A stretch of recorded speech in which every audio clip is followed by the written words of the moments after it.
An American pastor from Black Mountain, North Carolina, is currently being imprisoned in Turkey, being held on terrorism charges, and now he's being charged with espionage. Pastor Andrew Brunson had been living and working in Turkey as a missionary for the last 23 years.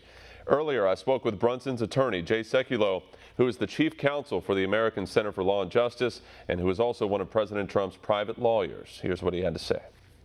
All right, Jay, before we get to this new charge, tell us, who is Andrew Brunson? Well, he's a Christian pastor. He's been ministering in Turkey for 23 years, really going on 24 years now. Never had a problem. They've been there like literally for a quarter of a century. And then after the coup attempt, or the so-called coup attempt, Andrew Brunson gets arrested and is now charged, initially charged with lesser crimes. These included, in their view, crimes against the state. And that is, if you're engaged in evidently Christian ministry in Turkey right now, you're deemed to be an enemy of the state. They've now increased those charges, as you know, to include charges that could, really, the sentence could end up being life imprisonment. So it's quite serious. And terrorism and now espionage, are you able to get any information from officials there as to how this happened? Well, what's happened is they're viewing him as he's a political ploy right now. He's a political pawn. So these charges are all trumped up. This is, again, it was a small church in Izmir, Turkey.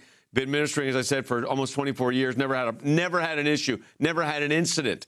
And all of a sudden they get, thrown to charges of treason, espionage, spying. They made accusations that he was a CIA agent.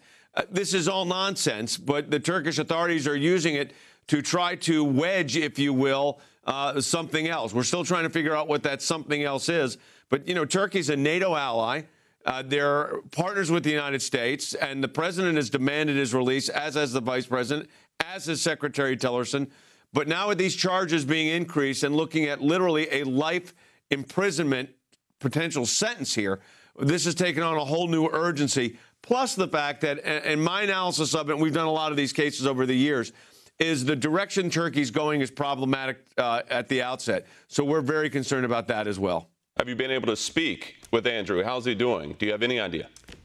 So we don't have direct contact with him. His wife does, and the State Department does, and his lawyer that we work with in Turkey does. But these charges just came up the other day. There was no notice. And by the way, Patrick, there's been no formal indictment, as we would call it, leveled against him. So he's being held without trial, without bail, without bond during this entire period. And this is an American citizen who they need to let go, quite frankly. And you mentioned the president and the vice president. What has President Trump's reaction to this been? Of course, he hosted President Erdogan back in May, and we saw what happened there in the streets of D.C. But what is his reaction to this? Have you been able to speak with the president about Pastor Brunson? I have raised it with the president on multiple occasions. The president is very, very heavily engaged. He has made on 4 different occasions requests, demands actually, for the release of Andrew Brunson. And he has raised it recently in May, but he's raised it since then, as has the vice president, by the way. And as I said, Secretary Tillerson. I had the opportunity to meet with the president on this matter.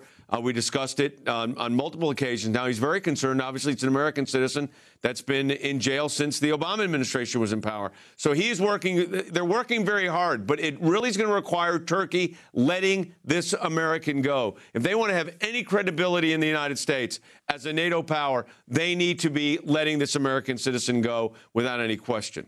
All right, and we know you were doing all you can. Go to the ACLJ website. We're going to put that up on our screen right now. Of course, you've got that petition going as well for folks to sign and get that immediate release. That's going to the UN, so we appreciate the help on that. All right, great.